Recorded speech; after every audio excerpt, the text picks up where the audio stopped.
The stars looked cold and distant from the observation deck of the Alderaan diplomatic vessel. Susan Miller stood alone, watching the endless black of space.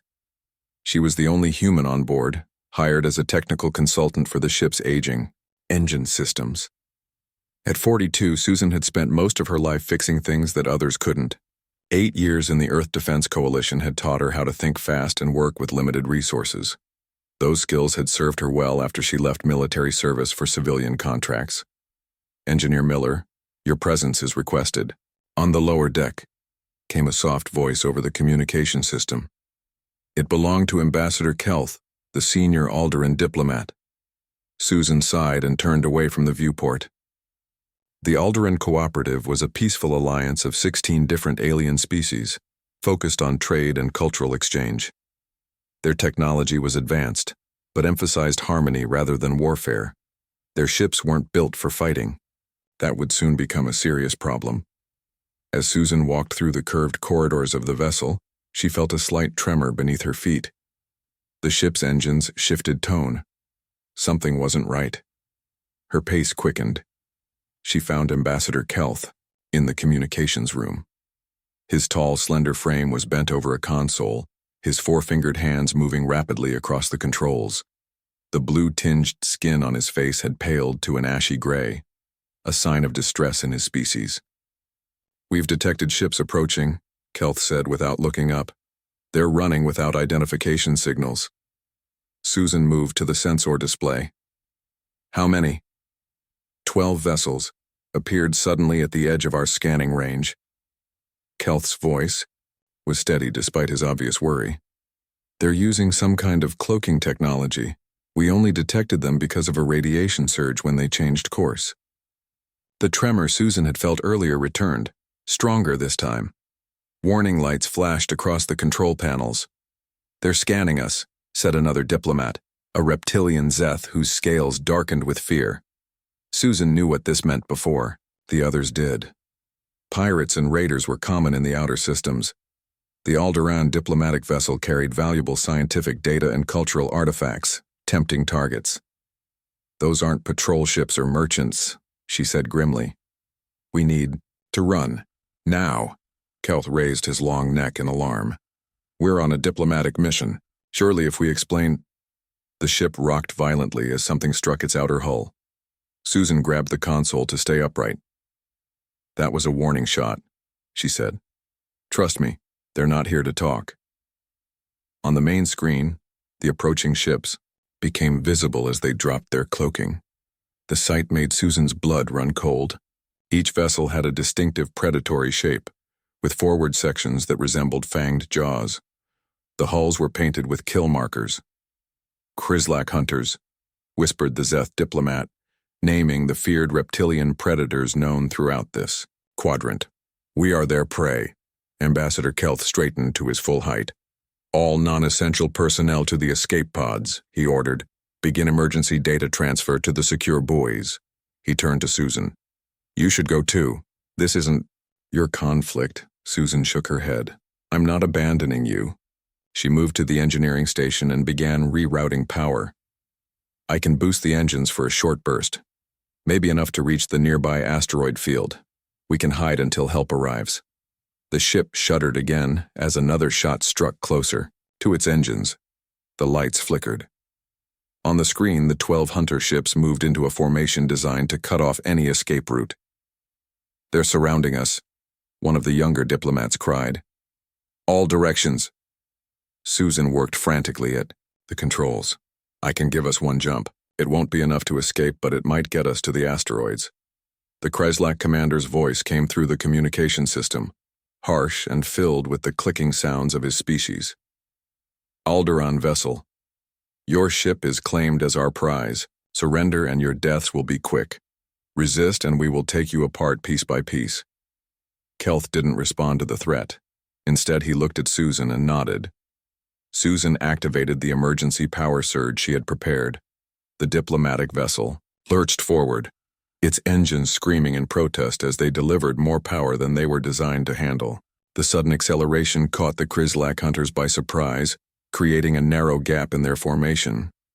The vessel shot through this gap, making for the distant asteroid field. But the hunters were quick to recover. They gave chase. They're faster, ships rapidly closing the distance. The engines are overheating, Susan reported. We've got maybe 5 minutes before they fail completely. Kelth looked at the tactical display, his expression grim. We won't reach the asteroids in time, Susan thought quickly.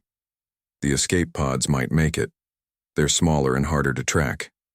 She pulled up the ship's schematics. If we launch, then while making another erratic maneuver, some might slip past the hunters. And the ship? Asked Kelth. I'll program it to continue on a random course as long as possible. It might buy the pods some time. Kelth hesitated only a moment before nodding again. Do it. Susan's fingers flew across the controls, setting up the maneuver and programming the autopilot. Around her, the diplomats prepared to abandon ship, quickly gathering their most important data crystals and documents. The pods are ready, Susan announced. You should go now. Kelth placed a gentle hand on her shoulder. And you? I'll take the last pod after I finish the ship's programming. She looked up at him. Go, Ambassador. Your knowledge is too valuable to lose. As the diplomats hurried to their assigned pods, Susan completed the ship's final instructions.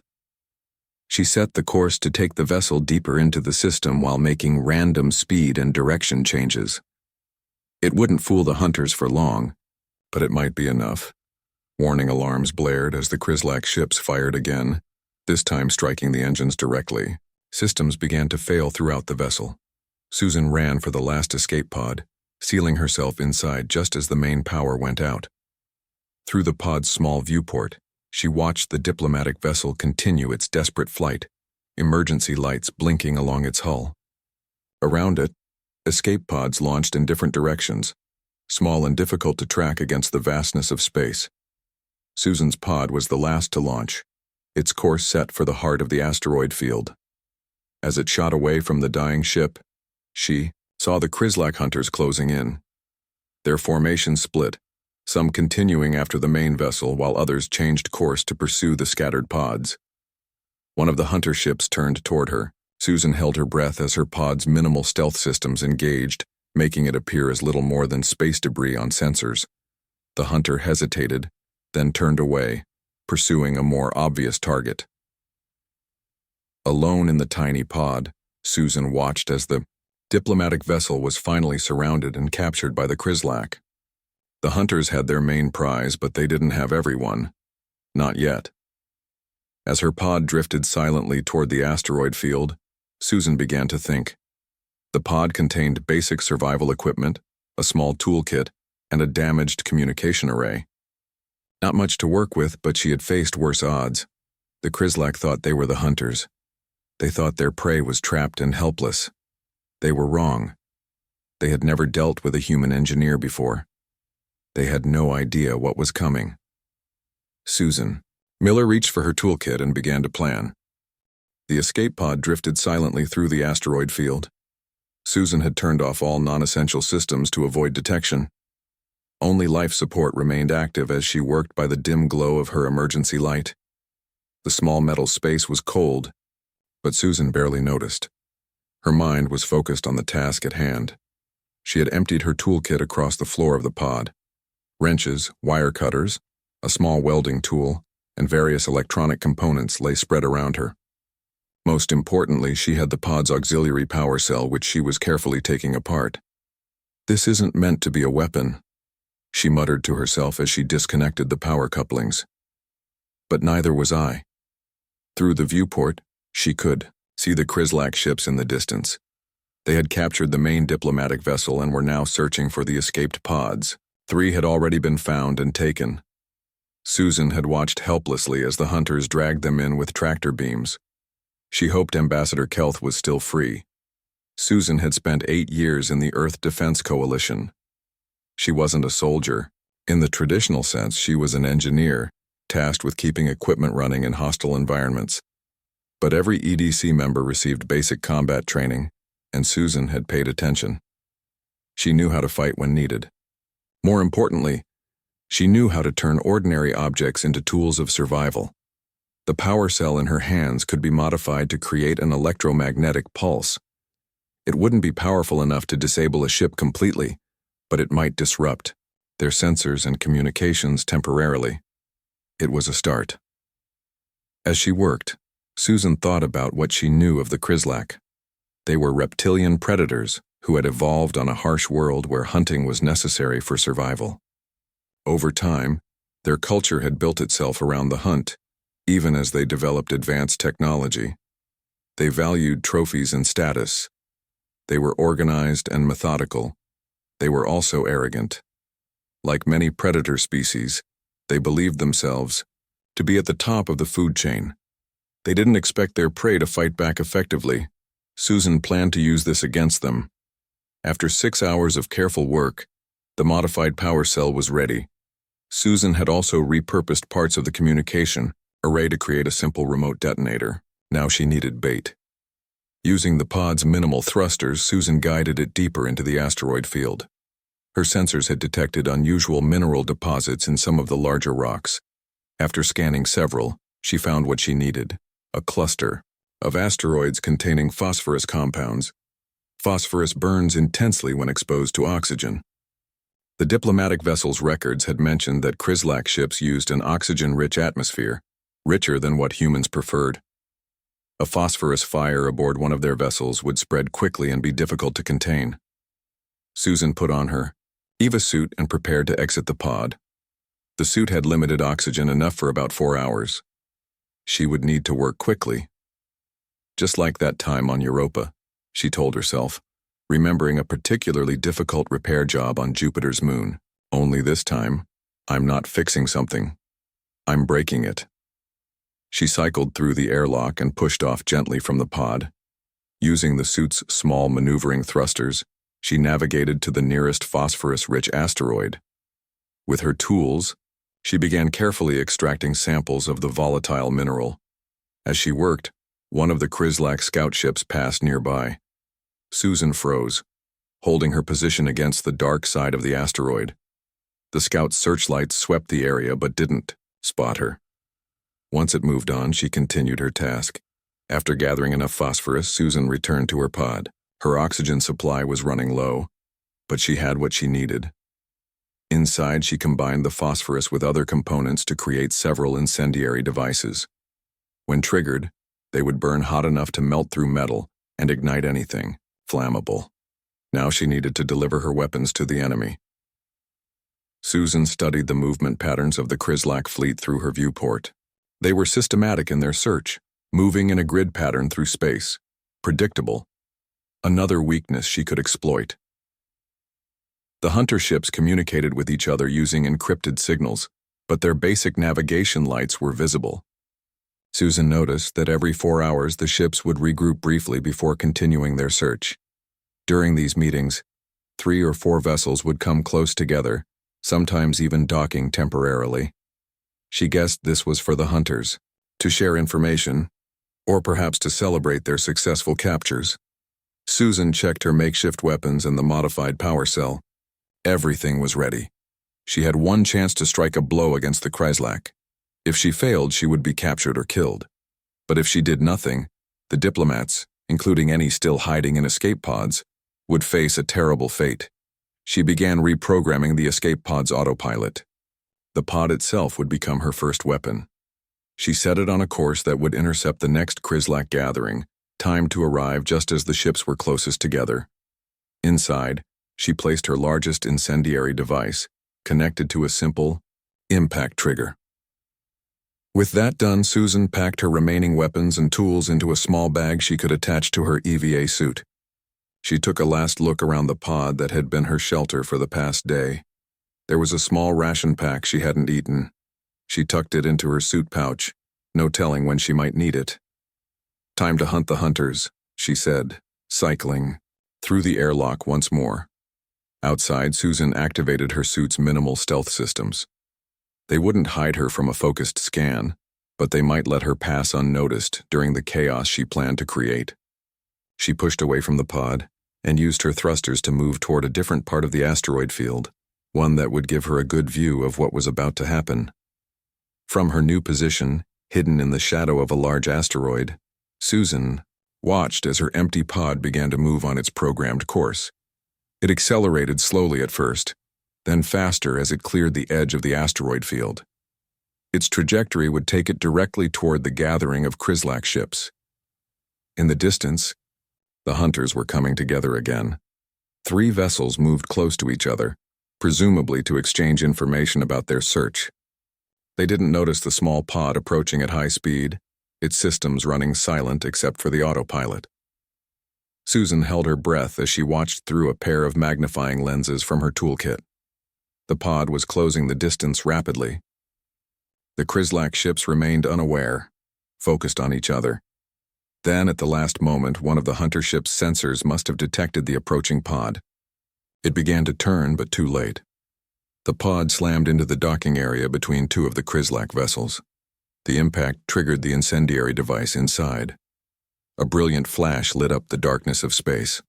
The phosphorus ignited, burning white-hot, as it found oxygen venting from the damaged ships.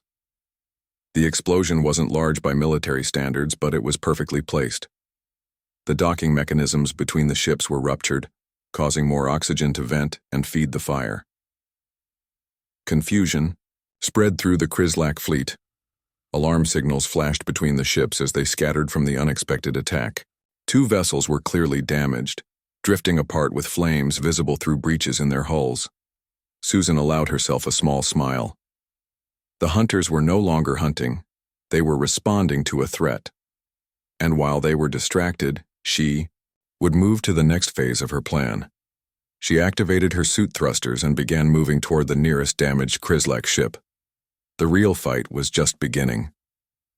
Susan moved through the vacuum of space using short bursts from her suit thrusters to guide herself toward the damaged Krislak ship. Around her, the hunting fleet had erupted into chaos. Alarm signals flashed between vessels.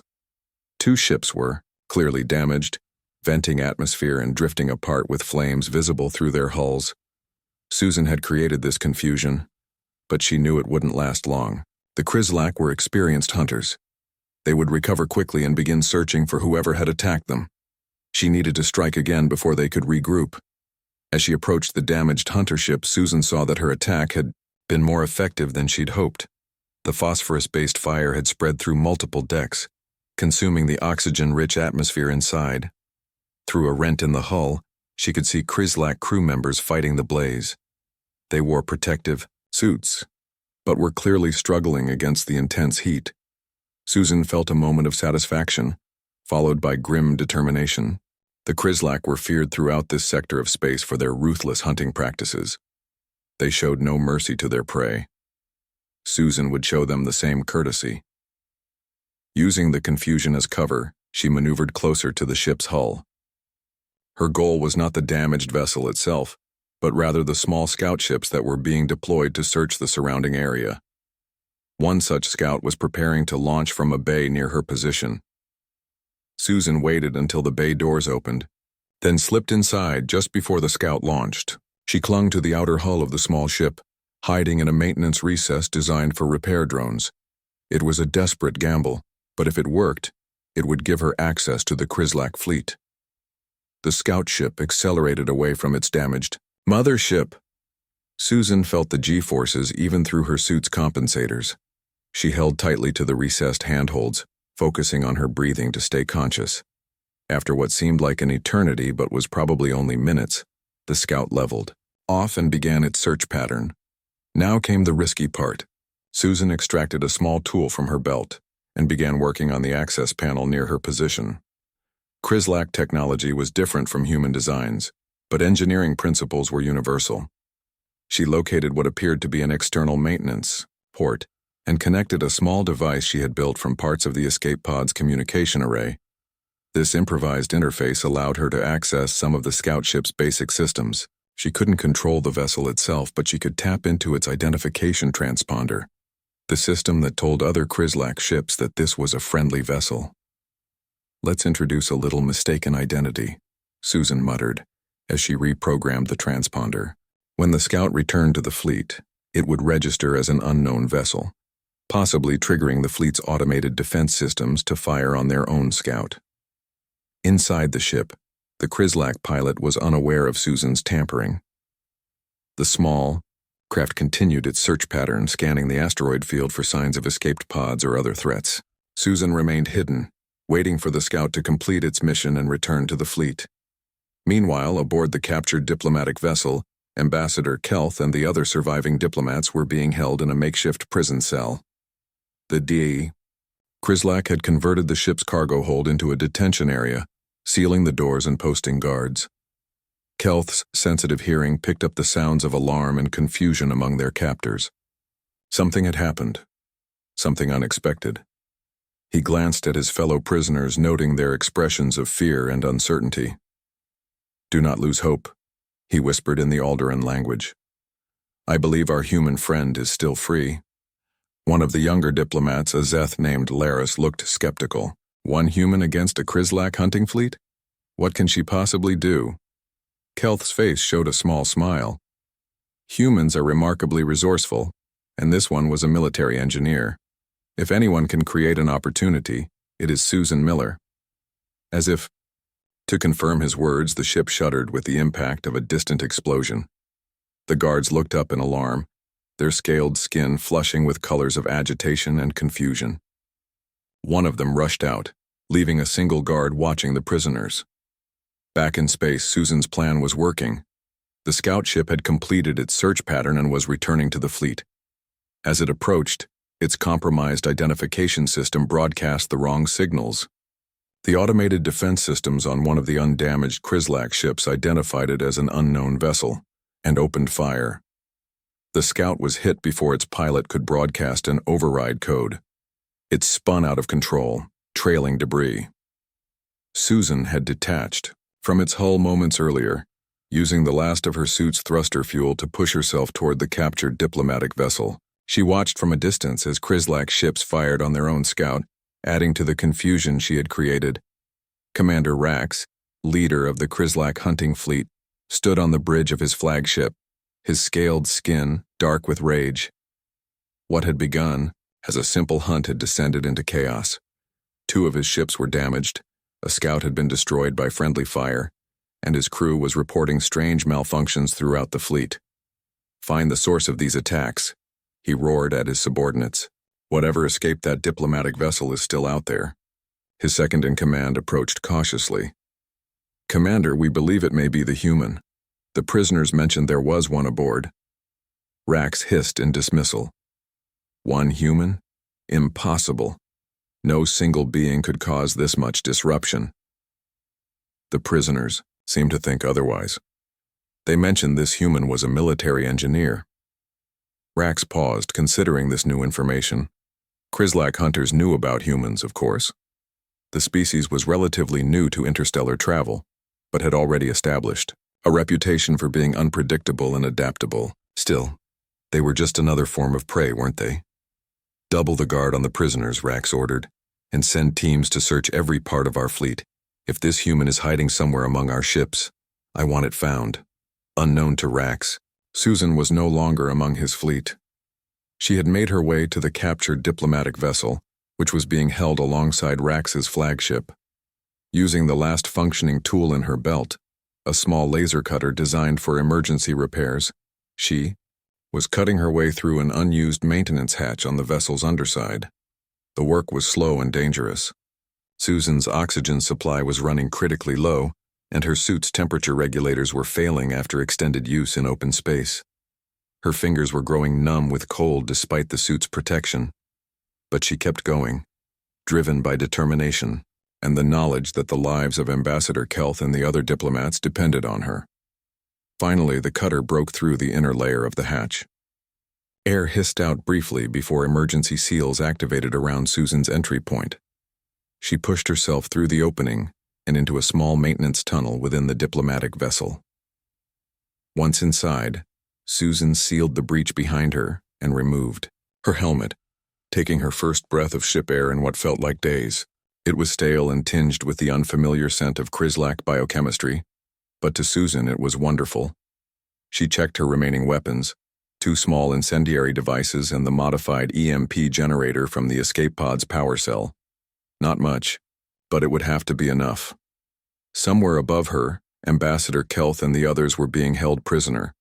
Somewhere on this ship were Krislak guards who thought they were the predators. Susan allowed herself a grim smile as she began moving through the maintenance tunnels toward the ship's main systems. It was time to show the hunters what it felt like to be hunted. Susan moved quietly through the maintenance tunnels of the diplomatic vessel. The narrow passages were designed for the slender Alderan engineers, making them a tight fit for a human. But they offered Susan something invaluable: a way to move throughout the ship without being seen by the Krislak guards. Years of working in difficult spaces aboard military vessels had taught Susan how to navigate such confined areas. She crawled on her elbows and knees, using the ship's emergency lighting to guide her way. Her destination was the main engineering section. From there, she could access the ship's systems and gain an advantage over the Krislak hunters. As she moved, Susan listened carefully to the sounds of the ship. She could hear heavy footsteps above, the Krislak moving about. Their voices carried through the metal walls, harsh and clicking. They were agitated, searching for the source of the attacks on their fleet. "Let them search," Susan whispered to herself. "They're looking in the wrong places." After 20 minutes of careful movement, Susan reached a junction in the tunnels. According to her memory of the ship's layout, the path to her right would lead toward engineering, while the left route would take her near the cargo hold where the prisoners were likely being kept. Susan hesitated. Her original plan had been to reach engineering first, but now she wondered if she should check on the prisoners. Ambassador Kelth and the others might be in immediate danger. But without control of the ship's systems, any rescue attempt would likely fail. She chose the right path, continuing toward engineering. The best way to help the prisoners was to regain control of the vessel. The tunnels grew warmer as Susan approached the engineering section. The ship's engines were still running, though at minimal power. This was good news.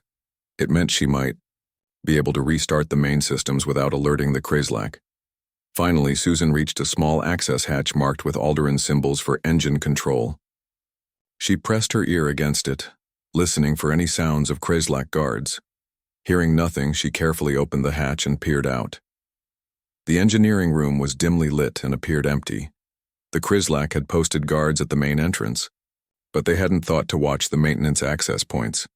Another mistake by hunters who underestimated their prey. Susan slipped out of the tunnel and closed the hatch behind her. The engineering control panels were familiar to her. She had spent the last month working on them as a consultant, but now many were dark or flashing with warning lights. The Krislak had disabled most functions to prevent the ship from being used against them. "Time to wake you up," Susan said quietly to the ship's systems. She began working at the main control panel, carefully bypassing the lockouts the Krislak had put in place. It was delicate work that required both knowledge of the ship's systems and the ability to think around the alien lockout codes. After several tense minutes, Susan managed to restore power to the internal communication system without triggering any alarms. This would allow her to contact the prisoners in the cargo hold. Next, she needed access to the ship's environmental controls.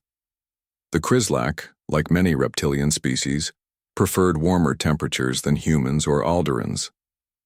They had likely adjusted the ship's environment to suit themselves. Susan could use this against them by rapidly cooling certain sections of the ship, making those areas uncomfortable or even dangerous for the cold-blooded hunters. As she worked, Susan heard voices approaching the main entrance to engineering. Krislak guards were coming to check the systems. She quickly ducked behind a large power conduit, making herself as small as possible. 2 Krislak entered, their scaled skin gleaming under the emergency lights.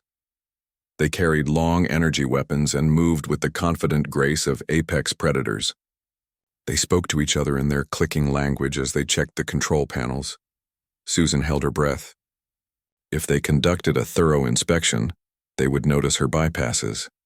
But the guards seemed hurried and careless. They glanced at the main displays, apparently satisfied that nothing had changed, then turned to leave. Once they were gone, Susan resumed her work with greater urgency. The guards would return eventually, perhaps with a more careful approach. She needed to act quickly. With access to the environmental systems now secured, Susan opened a secure channel to the cargo hold. She hoped Ambassador Kelth would hear her. Message. Ambassador. She whispered into the console. This is Susan. If you can hear me, give some sign. There was a long pause. Susan feared the worst. Either Kelth couldn't hear her or something had happened to the ambassador. Then a faint voice came through the speaker. Engineer Miller, you are alive. Kelth's voice was weak but clear. The Krislak believe you died, in the asteroid field. Not quite, Susan replied. How many guards are watching you? 2 outside the door, more nearby. They are planning to transfer us to their flagship soon. This was bad news. Once the prisoners were moved to the Krislak, flagship rescuing them would become much harder. Susan needed to move faster. I'm going to create a distraction, she told Kelth. When I do, be ready to move. Using the environmental controls, Susan began selectively adjusting the temperature throughout the ship.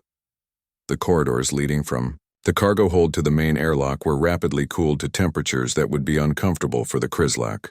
At the same time, she increased the temperature in other sections, creating the illusion of a major malfunction in the environmental system. As predicted, the temperature changes triggered alarms throughout the ship. Susan could hear the Krislak guards shouting to each other as they tried to determine what was happening. Using this confusion as cover, she activated her most powerful weapon, the modified EMP device she had created from the escape pod's power cell. The electromagnetic pulse wasn't strong enough to disable the entire ship, but Susan had carefully calibrated it to affect specific systems. The lights throughout the vessel flickered and died. The main doors, which operated on a separate circuit from the emergency systems, suddenly unlocked as their electronic controls failed. In the darkness that followed, Susan used her knowledge of the ship to navigate toward the cargo hold. Emergency lighting, powered by chemical reactions rather than electronics, provided minimal illumination in the corridors. The confused shouts of Krislak hunters echoed through the vessel as they struggled to respond to multiple crises at once. When Susan reached the corridor outside the cargo hold, she found exactly what she had hoped for. The guards had left their post to investigate the environmental alarms. The door to the cargo hold was unlocked thanks to her EMP device. Susan opened the door to find Ambassador Kelth and 7 other diplomats inside. They looked tired and afraid, but otherwise unharmed. Kelth's eyes widened at the sight of her. You actually did it, the ambassador said with wonder. We're not free yet, Susan replied, handing out small tools that could serve as weapons. We need to reach the escape shuttles before the Krislak realize what's happening. One of the diplomats, a young Zeth, looked skeptical. The hunters will have disabled the shuttles. Susan smiled grimly. They tried, but they don't understand this ship's systems as well as I do. I've already initiated the launch sequence for one shuttle from engineering. We have about 10 minutes to reach it before the Krislak override my commands. Led by Susan, the group moved through the darkened corridors of the ship. The cold temperature slowed any Krislak they encountered, giving the escaping prisoners a critical advantage. Still, it was a dangerous journey. Twice they had to hide as groups of hunters rushed past, and once Susan was forced to use one of her remaining incendiary devices to block a corridor behind them. Finally, they reached the shuttle bay. As Susan had promised, one small shuttle was powered up and ready for launch. Its engines hummed softly as the diplomats hurried aboard. Susan was the last to enter, pausing at the doorway to look back at the ship she had worked so hard to maintain over the past month. It would remain in Krislak hands, but she had struck a significant blow against the hunters, and she had saved the diplomatic team, whose knowledge and peaceful mission would continue. As the shuttle door closed behind her, alarms began to sound throughout the bay. The Krislak had finally realized what was happening, but it was too late. Susan slid into the pilot's seat and activated the launch sequence. The small craft shot out of the bay just as Krislak hunters burst in, weapons firing. The shuttle accelerated, away from the captured vessel, heading toward open space. But their escape wasn't complete. Ahead of them, the remaining Krislak fleet moved to intercept, their weapon systems coming online. Ambassador Kelth stood behind Susan, watching the approaching hunter ships with dismay. They will catch us before we can reach safety. Susan nodded, grimly. Yes, they will. She turned to look at the ambassador, a determined expression on her face. Unless we do something they'll never expect. She adjusted their course not away from the Krislak fleet but directly toward the largest ship, Commander Rax's flagship. What are you doing? Kelth asked, alarmed. Hunting the hunters, Susan replied. One last time. The small shuttle raced toward the Krislak flagship. Behind Susan, the diplomatic team watched in stunned silence as she piloted directly toward the enemy rather than away from it. The massive hunter ship grew larger in their view screen, its weapons visibly powering up. They're expecting us to run, Susan explained, her hands moving quickly over the shuttle controls. No prey would ever attack a Krislak flagship. That's why it's our best option. Ambassador Kelth stood beside her, his normally calm face showing concern. What exactly is your plan, Engineer Miller? I'm going to use their own hunting philosophy against them, Susan replied. She pointed to a display showing the pursuing Krislak vessels. Look how they're spreading out to cut off our escape routes. They think like predators expecting prey to flee, but we're not going to act like prey anymore. Susan opened a channel to the engine room. I need all power to the forward shields. Cut life support if you have to. We only need it for a few more minutes. The young Zeth diplomat who had been skeptical earlier was now manning the engine controls. Shields at maximum.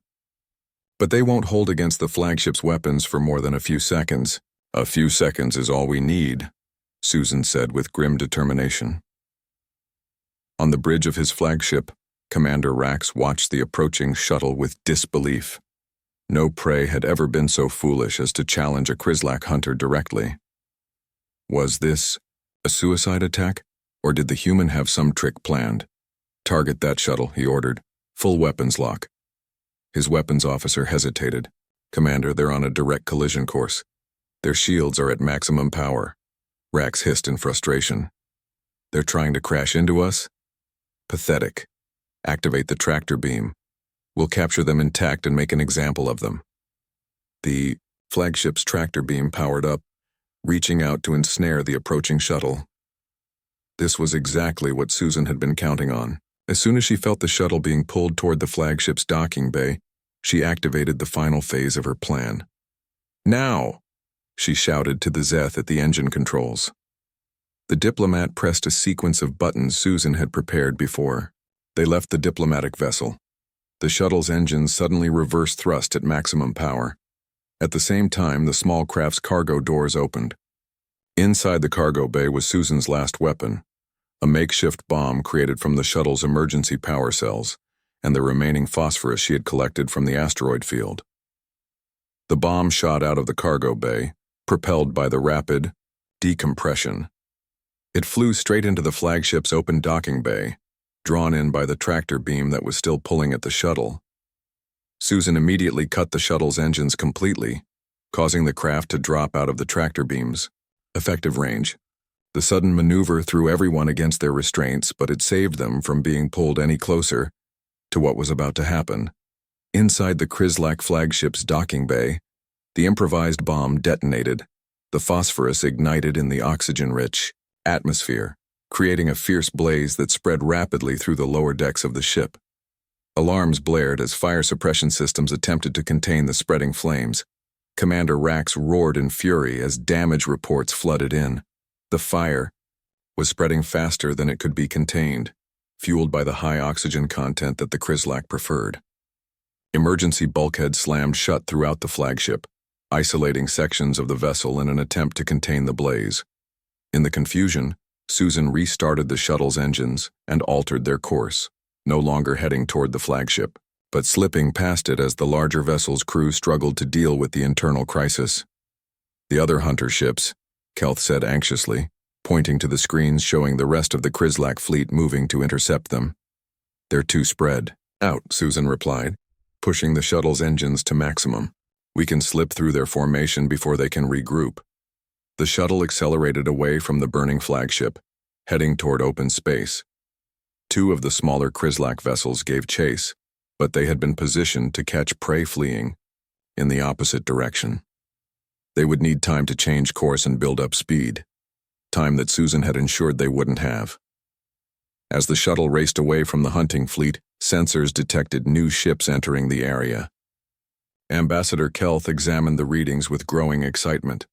"Coalition patrol vessels," he announced to the others. "They must have picked up our distress signals."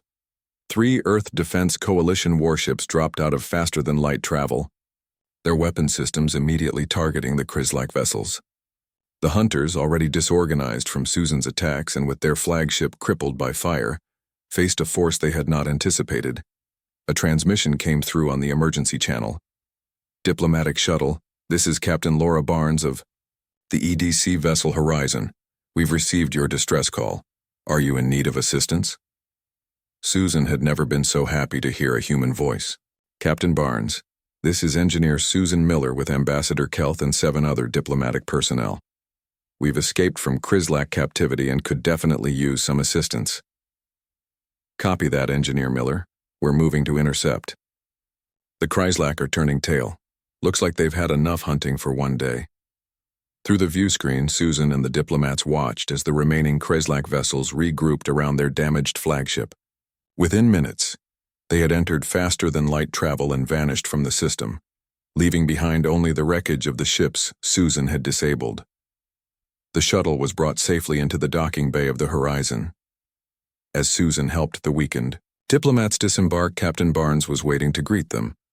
"Ambassador Kelth," the captain said with a formal bow, "we're relieved to find you alive.